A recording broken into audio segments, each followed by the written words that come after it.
Welcome to part 7 of our look at the background to Mount Sinai and Israel's Tabernacle. Now, if you haven't seen the previous episodes in this series, go back and watch them because we're going to build on what we've talked about up until now. While you're doing that, go ahead and just tap that little subscribe button right there at the bottom. Just tap, tappy tap. Give it a little tap, tap, taparoo. Seriously though, if you subscribe, it really does help us out and it doesn't cost you anything. So please click subscribe. And as always, if you want to get some of the gifts that you see on this channel, such as our various silly Bible t-shirt designs or our Old Testament timeline coffee mugs. These are just a couple of the things that we have available, and they're always having flash sales over on the site. So bookmark it in your browser and check in from time to time if you're looking for unique gift ideas for your favorite Bible and or martial arts nerd. Okay, enough housekeeping. Let's get to our final session, Eden, Exile, Eschaton.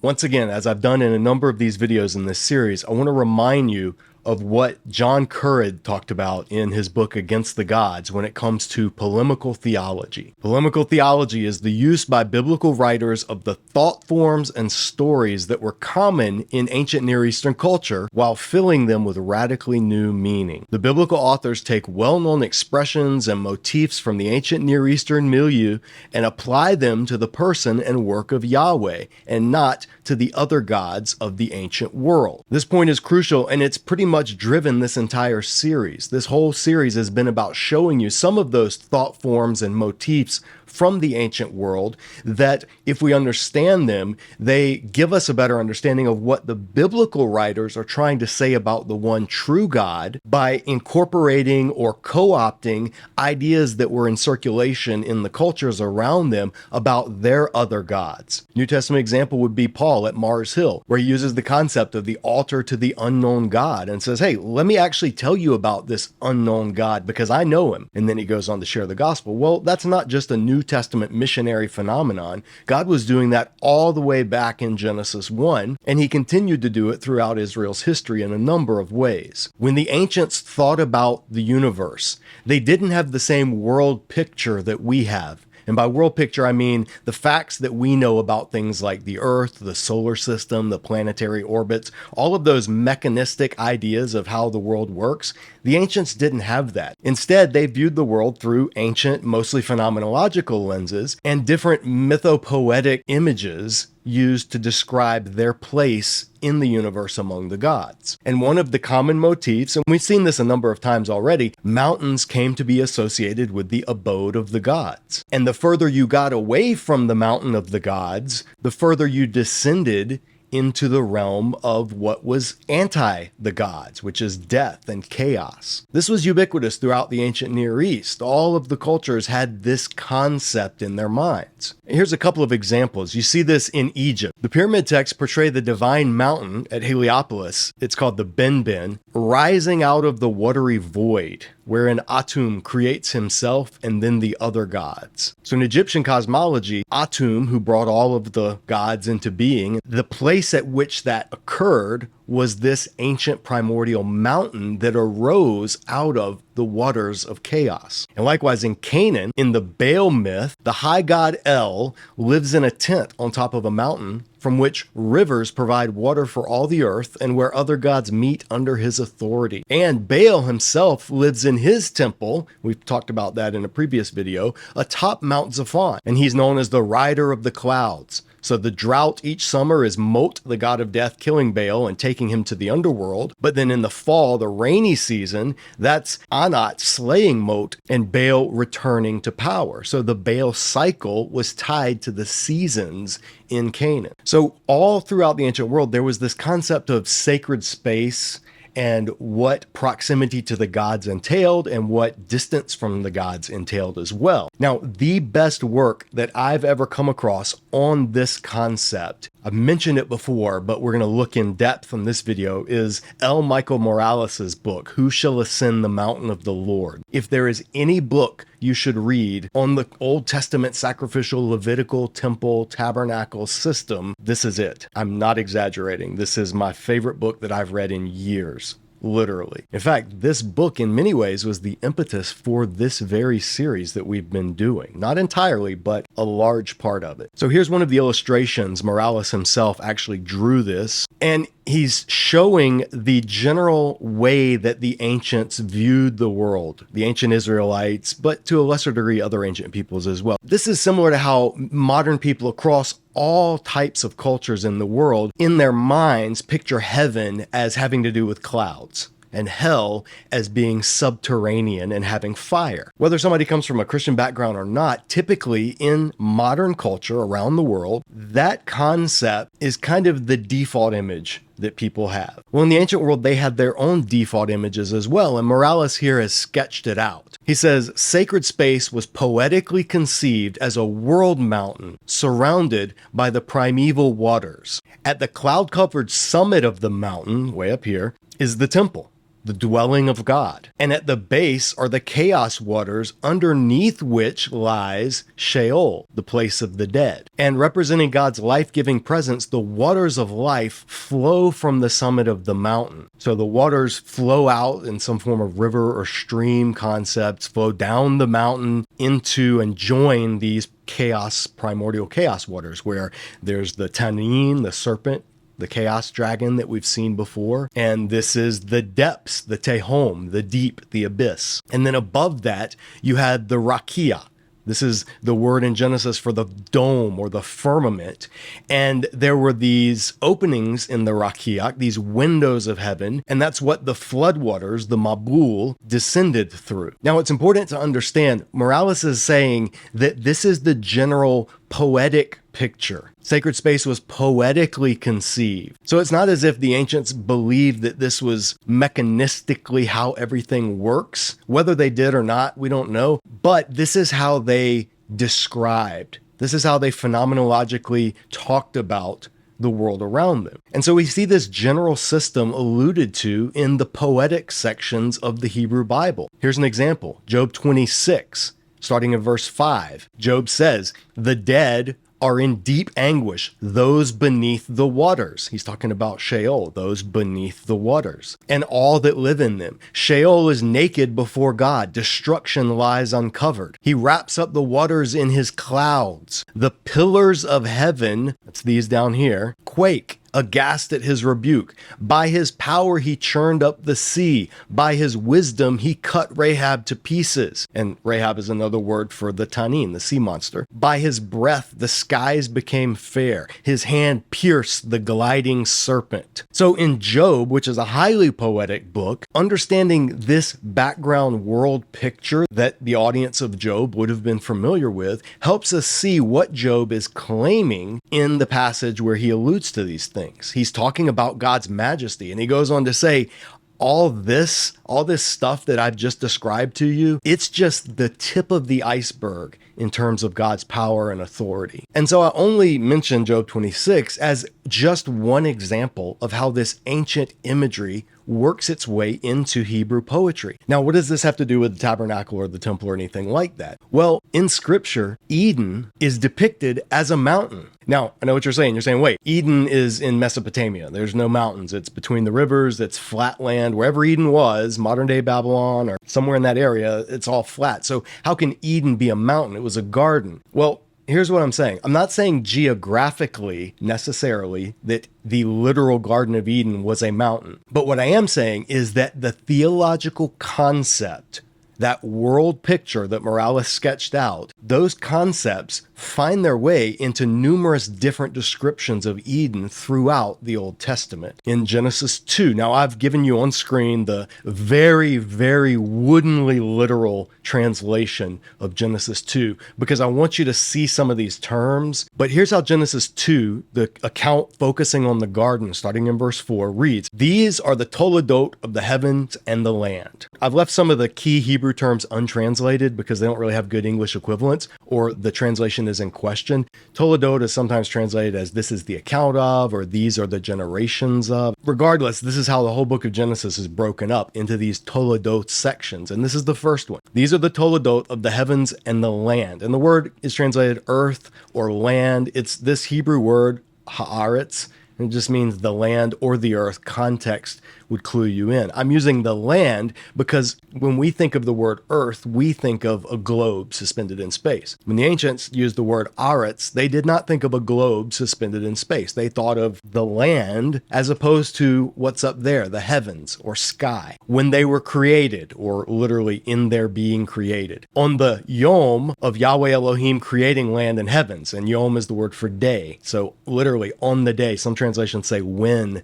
Yahweh created the heavens and the earth, but on the day of. Now it's going to zoom into this particular part of the land, the Aretz. And every bush of the field, before it will be or was in the land, and every plant of the field before it will sprout or sprouted. The verb tenses in Hebrew can be pretty fluid. For Yahweh Elohim had not brought rain upon the land, and there was not an Adam to work the Adamah. There's a word play here in Hebrew. There was no human to work the land. It doesn't work in English. But in Hebrew, there was no Adam to work the Adamah. So in this uncultivated part of the Aretz, the land, there was no one to work it. But then there's this detail. And an aid, and this word aid, there's debate about how to translate it. A mist, a stream. An aid goes up from the land, goes up from the Aretz, and waters all the face of the Adamah, all the ground. And Yahweh Elohim formed the Adam, dust from the Adamah. So this river waters the Adamah, and from the dust, the dirt of the Adamah, Yahweh, God, forms an Adam. And he blew in his nose the breath of life, or this term can also be breath of living ones. And the Adam was, or became, this verb hayah can have both senses, context determines, a living soul, soul of life. And interestingly, this term is how the animals are described as well. For more on that, see our superhero seminary video with Black Panther here at Disciple Dojo. And Yahweh Elohim planted a garden in Eden from eastward. And Mekedem can be translated in two ways. It can either mean from eastward or kind of from the east, or it can also be translated as earlier or from ancient times. Whichever meaning you choose, I think both work here, but people see importance in each of those meanings. And so check the commentaries for where they land. But God plants this garden in Eden. This is important. Eden was not the garden. The garden was in Eden. And he put there the Adam who he formed. And Yahweh Elohim caused to sprout from the Adamah every tree being desirable in appearance and good for food. And the tree of the life, or the living ones, is in the midst of the garden. And the tree of the knowledge of good and bad. And a river is going out from Eden to water the garden. So the river comes from Eden, it irrigates the garden, and then from there it separates and becomes four heads. And Yahweh Elohim took the Adam and he caused him to rest in the Garden of Eden, to serve and work her, meaning the garden, and to guard her. So here is what we see when we look at Eden and how it's described in chapter 2 of Genesis. Genesis 2:6 and 10 through 14 describes a spring-fed river that runs through the garden and then flows down from Eden. Rivers start in mountains and flow down to lower places, branching out into four riverheads to water the rest of the earth, suggesting a high locale that corresponds well with a mountain summit. The temple, being an embodiment of this mountain of God, explains similar descriptions of a river flowing out of the temple's Holy of Holies. And what he's referring to is in later parts of the Bible, like Ezekiel 47, you have river imagery and it's coming out of the temple in this vision that Ezekiel has. Or look at some of the poetry in Psalm 46, verse 2. Therefore we will not fear, though the earth may give way and the mountains fall into the heart of the sea, though its waters roar and foam and the mountains quake with their surge. There is a river whose streams make glad the city of God, the holy place where the Most High dwells. Now, if you've been to Israel, there's no river that runs through Jerusalem. Jerusalem has a spring, but no river. So this is not literal imagery. This is once again a theological poetic motif. The idea of a river that makes glad the city of God would bring to mind images of Eden. And it's being associated with Jerusalem, which is where the temple is, just like in Ezekiel 47. So it's these nexus of ideas that it's all coming together. The mountain of God, the garden of God, the river of God that flows out and brings life wherever it goes. These These are ancient images that have meaning. Now you might say, okay, well, what about the mountain though? Where's this idea of a mountain coming from? Well, aside from the things that we've already seen, where the tabernacle, which would later become the temple, was itself a little miniature model of Mount Sinai, the mountain of God. Aside from that, in the prophets, there's explicit allusion to this whole range of symbols that we've looked at so far. This imagery is found in numerous sources throughout the ancient Near East, most specifically in the Baal myth, and that's what Isaiah and Ezekiel are both alluding to. So check this out. In Isaiah 14,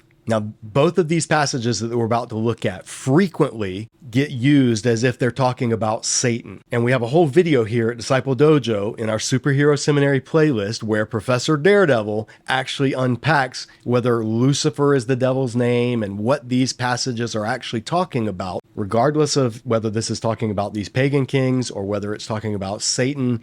Doesn't matter. Put that discussion aside for right now. All I want you to see is the imagery used in these poetic taunts. On the day the Lord gives you relief from your suffering and turmoil and from the harsh labor forced on you, you will take up this taunt against the king of Babylon. This is what God's telling Isaiah and Israel that they will sing as a taunt when Babylon comes crashing down. I won't read through the whole passage, but I want you to just look at these highlighted sections. In verse 9, Sheol below is all astir to meet you at your coming. It rouses the Rephaim to greet you. And Rephaim is the word for souls of the dead, or what we would say maybe the shades, or not quite ghosts, but like the spirits of the dead in the realm of the dead. All those who were leaders in the world. So specifically, the Rephaim were dead leaders or dead kings. Think of like Lord of the Rings when Aragorn goes and summons the army of the dead. That's a good way of thinking of the Rephaim. So in the image, they are in Sheol, greeting, welcoming the Babylonian king because now he's just become one more of them. Verse 10, they will all respond. They will say to you, you have become weak as we are.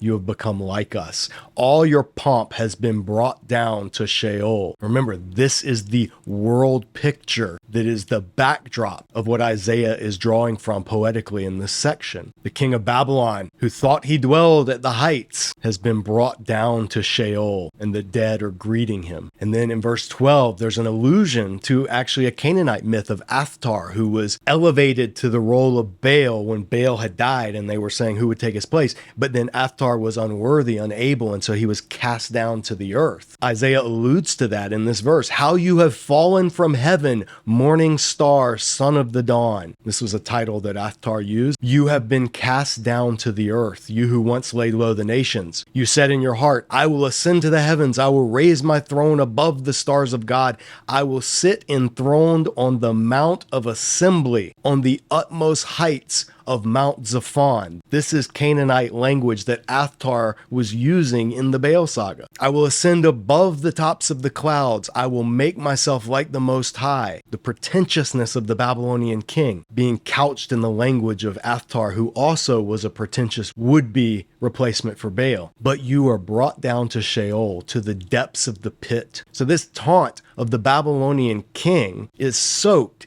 in the imagery of the mountain of God being where the gods dwell, and then being brought down to Sheol from the mountain of God as being cast into death and humiliation and laid low for all of the world to see. Isaiah is not the only one that uses such imagery to taunt pagan kings, though. Ezekiel does the same thing. In Ezekiel 28, the word of the Lord came to me, Son of man, take up a lament concerning the king of Tyre, and say to him, this is what the sovereign Lord says. Now, once more, whether this is about the king of Tyre, or some people read this as describing actually Satan himself back in the Garden of Eden, not even going to get into that in this section. But the text makes clear it is at least primarily talking about the king of Tyre. And look at the imagery it uses. You were in Eden, the garden of God. Every precious stone adorned you. Your settings and mountings were made of gold. On the day you were created, they were prepared. It's Eden imagery.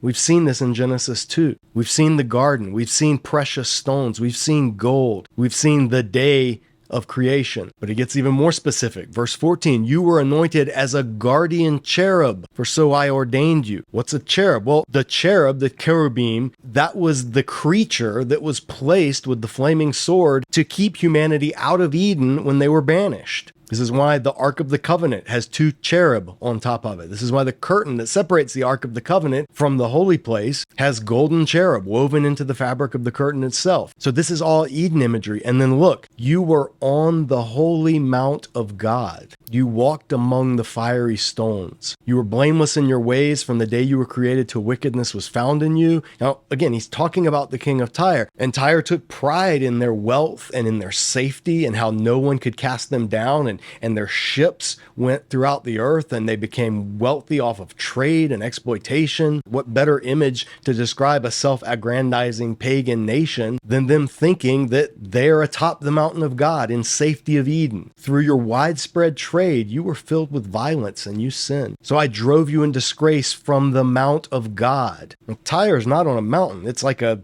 coastal, almost an island on a peninsula. So this is poetic language, mythological poetic language being used. I expelled you, guardian cherub, from among the fiery stones. Your heart became proud on account of your beauty, and you corrupted your wisdom because of your splendor. So I threw you to the earth. I made a spectacle of you before kings. Now again, for who this is talking about, see the video with Professor Daredevil, because we don't have time to get into that in this one. What I want to key in on and draw your attention to is this phrase. You were in Eden, the garden of God. You were on the holy mountain of God. Remember, Yahweh's tabernacle was Yahweh's mountain tent. We've seen this in the previous videos in this series. And Yahweh's mountain tent even had an Edenic garden within it. So inside the tabernacle, you enter the courtyard. There's the altar with the shed blood. Then there's the laver, the sea, where there was water for washing and purifying. And then further in, you go into the holy place, and there was a meal, there was food, bread that symbolized the 12 tribes of Israel sitting in the light of this tree, this lampstand shaped like a tree. And then at this part, right past the altar of incense, where the cloud was generated by the incense, you had woven into the fabric the cherubim. And within the Holy of Holies, underneath basically God's footstool, you had cherubim. And that's where the presence of God himself, the fiery presence of God, dwelled. And only once a year, the high priest could enter this area. And what did he have on him? He had on a breastplate, and it had what? 12 precious stones. This is all Eden imagery. So the tabernacle tent itself, inside the holy place and the Holy of Holies, was Eden in microcosm. Morales' major thesis is this is not accidental. He says the divine presence within the tabernacle is described in terms similar to his presence in the Garden of Eden.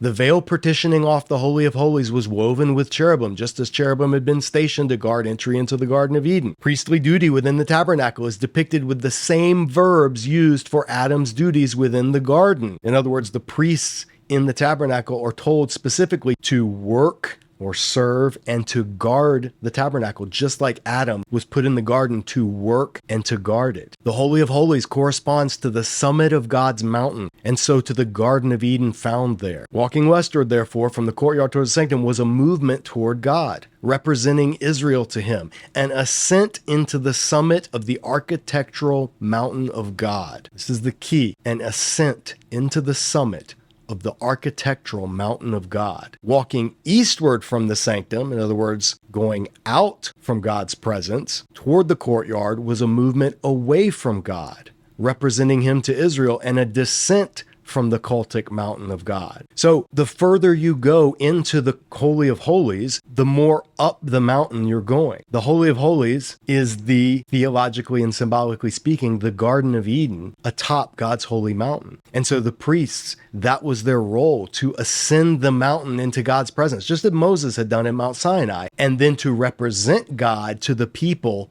down below. But because the tabernacle was portable, it couldn't be built with stories on top of each other. So this had to be done symbolically through concentric layers of holiness that were all on the same plane. But this is a theological concept that goes beyond the tabernacle. It goes into the temple as well. B.F. Botto has noted this in an article in JBL. He says, God's holy mountain, where his temple is located, is the center of the cosmos, or orderly creation. The farther away from the center of the cosmos one goes, the more one moves into the realm of chaos or non-creation. The spatial image is equally vertical and horizontal. Vertically, the heavens are the source of existence and creation. The the underworld and the abyss are the place of death and non-existence. And then horizontally, the land around the mountain of one's God is known and understood and therefore thought of as most created. The sea, which lay beyond the limits of the land, was unsolid, non-formed. In other words, uncreated. So there's two things going on. Vertically, the higher you ascend, the closer you are to God. The lower you descend, the closer you are to death and Sheol. But then horizontally too, around the mountain of your God is seen as a realm of relative holiness. And the further out you go, the further you go towards these chaos waters, the realm of uncreation. And this is part of the symbolism that's found in the tabernacle structure itself. So Morales sums it up. In sum then, Eden is thought to be a cosmic mountain upon which Adam serves as priest. And so because of the correspondence between the descriptions of Eden and the tabernacle itself, the reverse then is true for Israel after the fall. The later high priest of Israel serving in the tabernacle must be understood fundamentally as an Adam figure serving on the architectural mountain of God. So just as Adam was planted in the garden to serve it as God's faithful priest, but was expelled in the tabernacle system, then the high priest of Israel, representing humanity, enters back into the presence of God to work and to serve as the high priest. There's a connection between Adam and the priesthood. Now, in an earlier video, before we ever started this series, in our Bible Backgrounds playlist, we noted the importance of humanity being created in a garden and what that symbolized. And Catherine McDowell, in her book, The Image of God in the Garden of Eden, has unpacked this quite a bit. And one of the things she points out is in the other creation stories, humans were not created and placed in the garden of gods. Humans were far away from the gods. They were to bring stuff to the garden of the gods, to serve the gods, to bring them food, but they weren't created to dwell with the gods. She says the Garden of Eden was not a place an ancient reader would expect to find newly created humankind. It was rather home to Yahweh and his hosts, including the cherubim. By placing human beings in the sacred garden rather than in an urban environment removed from Yahweh's holy habitation, the Eden story makes a remarkable statement about the divine-human relationship. God and humankind were meant to dwell together. That was the plan. And Genesis tells us that plan went off the rails almost immediately because humans were expelled from the garden, cast down from the mountain of God, out into the wild of creation. But in the symbolism of the tabernacle, through the atonement of the sacrificial system and the priesthood, Israel gets a glimpse of what it is to come back into the presence of God. It's reenacting a return to Eden. This was one of the main points of this object lesson of the tabernacle. It was providing a glimpse, a hint, just a whiff of what it means to be restored into relationship with the God of creation, who dwells atop his holy mountain and who has chosen to convert his holy mountain into a portable tabernacle system so that he can dwell in the midst of his people and provide access for them into his presence. So all of this symbolism permeates the Hebrew Bible. If you understand this motif, then a number of poetic passages in the Hebrew Bible start to make a lot more sense. In Hebrew poetic imagery, life is depicted as ascending towards God, and death is depicted as descending away from God. And likewise, exile is described as expulsion from God's mountain, and salvation is described as being brought up from the depths to God's mountain. Morales unpacks it. He says, thanksgiving and lament psalms often conform to this pattern of describing an individual's deliverance through the archetypal geography of being rescued from the waters of Sheol and being brought to the heights of the divine presence at the Temple Mount. Well, he's saying that in Hebrew poetry, the way the poets describe being rescued is by using language of being brought from the depths of the waters to Mount Zion. And likewise, to be expelled, to be exiled, to be cast down is to be brought down to Sheol from the heights of Mount Zion. Let's look at a few examples. Psalm 30, Yahweh, you brought my soul up from Sheol. You preserved me alive from among those going down to a cistern. This is the image of the dead is going down into a cistern, down into a pit. And being saved from your enemies is being brought up from Sheol. David never actually died. His soul never actually went to Sheol. This is figurative poetic language. It's describing this concept, being brought up from the depths of Sheol up to the mountain of God, which in Israel was Mount Zion, where the temple was. To you, Yahweh, I call, and to my Lord I plead for grace. What profit is there in my death, in my descent to a pit? Will dust praise you? Will it tell of your truth? Listen, Yahweh, and be gracious to me. Yahweh, be a helper to me. If you watched our interview here last week with Carolyn Custis James, we talked a good bit about this word azer. So check that out. I'll put a link in the description. Or we could look at David's Song of Thanksgiving when God delivered him from the hands of Saul in Psalm 18. Down in verse 3, I called to the Lord who is worthy of praise. I have been saved from my enemies. The cords of death entangled me. The torrents of destruction, and this is the word for river, overwhelmed me. The cords of the grave, this is the Hebrew word Sheol, you can see it right there in Hebrew, coiled around me. The snares of death confronted me. In my distress, I called to the Lord. I cried to my God for help. From his temple, he heard my voice. My cry came before him into his ears. The earth trembled and quaked. The foundations of the mountains shook. They trembled because he was angry. He parted the heavens and came down. Dark clouds were under his feet. He mounted the cherubim and flew. He soared on the wings of the wind. The Lord thundered from heaven. The voice of the Most High resounded. The valleys of the sea were exposed, and the foundations of the earth laid bare at your rebuke, Lord. He reached down from on high and took hold of me. He drew me out of deep waters. He rescued me from my powerful enemy. So in Psalm 18 here,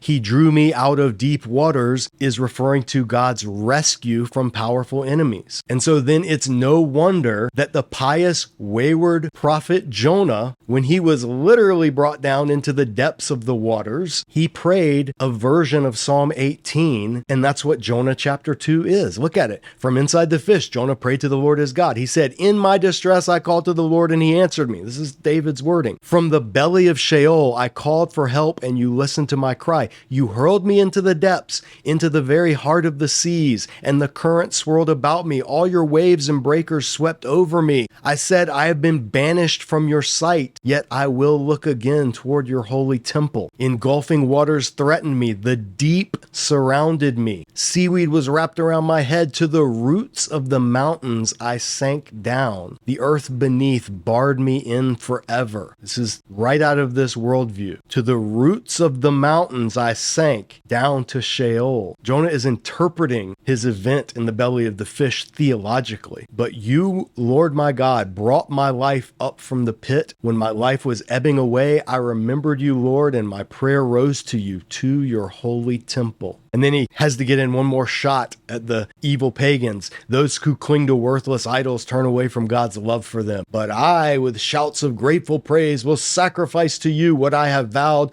I will make good. I will say, salvation comes from the Lord. And then comically, it's almost as if the fish can't stomach this anymore, neither can God. The Lord commanded the fish, and it vomited Jonah onto the land. So then if you read the rest of Jonah, you see Jonah's not the good guy. He's the bad guy. He's who you're not supposed to be. Even when he is piously quoting from the Psalms of David in the belly of the fish during his disobedience from God. So what's the point? Well, Morales says the movement from death to life, from exile to entry into God's presence, involves a pattern of deliverance through the waters to the mountain of God for worship, that is, for life in the presence of God. So this is like archetypal imagery. Going through the waters towards God's temple is seen as a way of describing deliverance, whereas going down to the depths, down into the waters, down into the grave to Sheol is seen as being cast away from God's presence. And this pattern holds through the entire Bible, literally, which is why, as my friend Richard Middleton and I discussed in our interview here, elements of creation of Eden reverberate in the eschaton. As it was in the beginning, so it will be in the end, to quote the esteemed Bob Marley. All of Scripture portrays this innate longing that we have for a return to the presence of God, to dwell in the house of God. And in the Old Testament, that was centered around the tabernacle temple structure and the priesthood. Whereas in the New Covenant, it's centered around being in the presence of Jesus himself, and ultimately at his return, heaven and earth being united forever, and sin being cast down into the depths once and for all. This story is woven throughout the entire Bible. So, for instance, with the Tower of Babel, Morales notes, while the tower builders had sought to make a name for themselves, Solomon builds a house for Yahweh's name. And instead of being the place from which the nations were scattered, Zion is the place to which the nations will stream. The contrast in Genesis, then, between Eden and Babylon is reasserted as the forking path always before Israel. The choice between two cities with antithetical desires and destinies. Zion as Eden versus Babylon.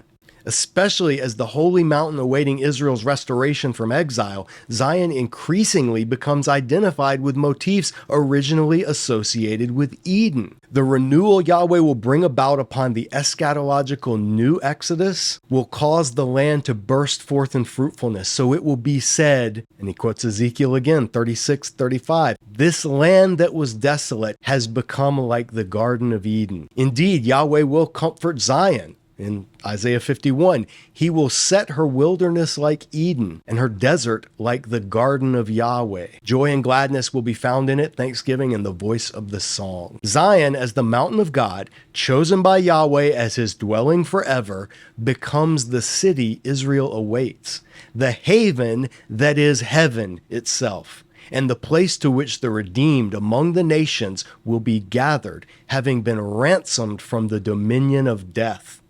The mountain of God in the beginning has indeed become the mountain of God at the end. Zion has become Eden.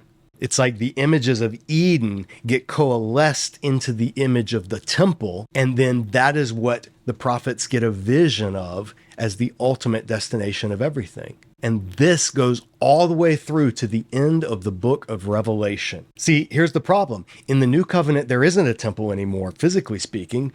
God's people, the body of Christ, is the temple. And Jesus himself, Christ, is the cornerstone. So the Messiah of Israel has become in himself the temple of Israel and has invited all people, Jew and Gentile alike, to become part, to be living stones. So there's no physical earthly temple in the new covenant. So what then of what the prophets foresaw? How does it all fit together and play out in the end? This is why the Bible ends the way it does. The very end of Revelation, what does John see? Coming down from heaven, the New Jerusalem. And then there's this very Ezekiel-like description of this New Jerusalem, but it's missing one thing. There's no temple. And yet the entire New Jerusalem itself, the city, is portrayed in Temple Eden imagery. My favorite biblical scholar of all time, Christopher Wright, he's pointed out a number of these parallels. In Revelation 21 and 22, these are the echoes, these are the vestiges of Eden and the temple that we see in this final vision of Revelation. And so Wright summarizes it.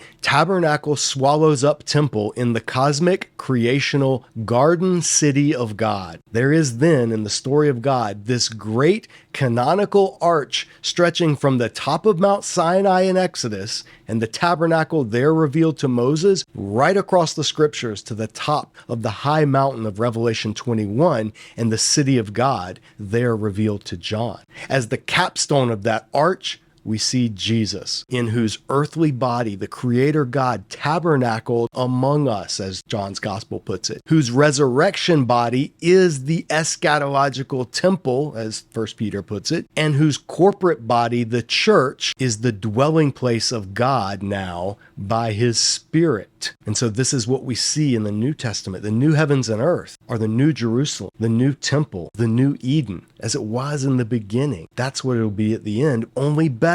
So at the end of his magisterial book, Morales says the temple, along with its rituals and symbolism, was meant to sustain, not satisfy, the longing for the reality. The author of Hebrews spends a whole book unpacking that point. The Levitical cult was promissory and prophetic, given to foster a holy thirst for living water and an earnest expectation for the dawning of the day. Thirst water and darkness light being two of the chief symbols in the fourth gospel. Those who held to a false literalism unwarranted by the law of Moses, who rejected the reality for the sake of its symbol, indeed, who had monstrously fashioned the symbol into an idol, as in Jeremiah's day, therefore would be left with an obsolete structure clinging to a carcass. This is what Jesus warned Jerusalem of in his Olivet Discourse. Not one stone's going to be left on the other. This is all coming down. So come to the true temple, me, before it's too late. So by studying the tabernacle and seeing this world of images associated with the mountain of God and dwelling in his presence and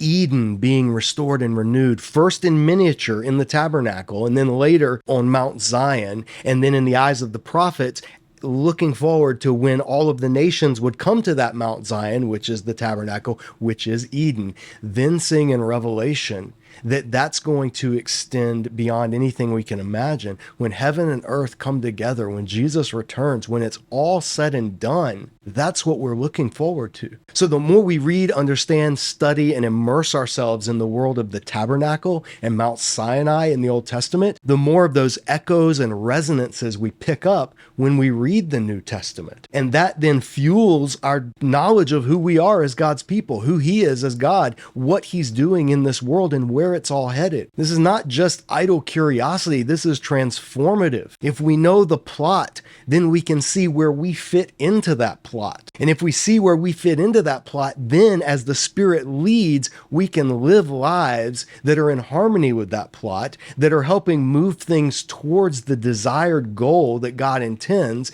that can be a preview of coming attractions for the eschaton. My friend Richard Middleton put it this way: by our obedient exercise of power, humanity as imago Dei functions like a prism. As an artist, I love this, refracting the pure light of God into a rainbow of cultural activities that scintillate with the Creator's glory throughout the earth. That's what we're called to do and to be as Christians, as followers of God, to refract his creative light, his glory, his beauty, not just to give people tracts so they don't go to hell and they end up going to heaven, not just to make sure that people say the sinner's prayer and belong to a good church. And I'm not necessarily knocking those things, but that's not what we were created to do. We were created to refract the light of God's glory throughout the world in numerous ways, in all of its prismatic glory. By our faithful representation of God, who is enthroned in the heavens, we extend the presence of the divine King of creation even to the earth,